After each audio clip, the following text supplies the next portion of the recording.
Andrew Jackson, the seventh President of the United States, served from 1829 to 1837. He rose to national prominence primarily through his military exploits. He gained fame as a general during the War of 1812, particularly for his victory at the Battle of New Orleans. This victory, though occurring after the peace treaty had been signed, solidified his image as a national hero and a strong leader. His later campaigns against Native American tribes, especially in Florida during the First Seminole War, further boosted his reputation and solidified his image as a tough, decisive figure.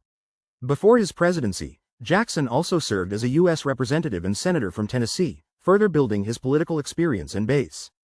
During his 2 terms in office, Jackson pursued several significant policies.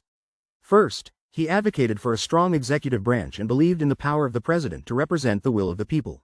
Second, he vehemently opposed the national bank, believing it favored the wealthy elite and lacked constitutional legitimacy. He famously vetoed the re-charter of the Second Bank of the United States, leading to its eventual demise in a period of economic instability often referred to as the Panic of 1837, which occurred shortly after he left office. Third, he championed the policy of Indian removal, signing the Indian Removal Act of 1830. This act led to the forced relocation of numerous Native American tribes from their ancestral lands in the southeastern United States to territories west of the Mississippi River, a tragic event known as the Trail of Tears.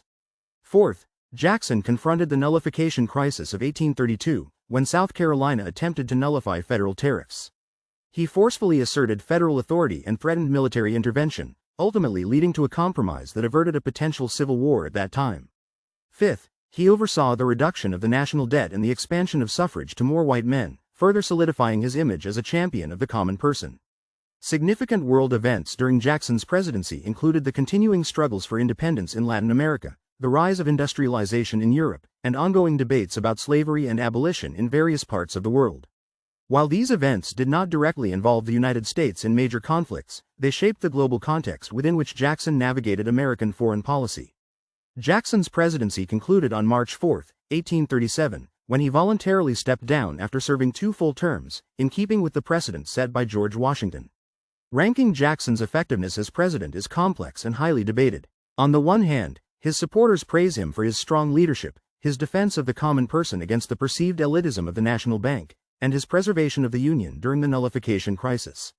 They credit him with expanding democracy and strengthening the office of the presidency.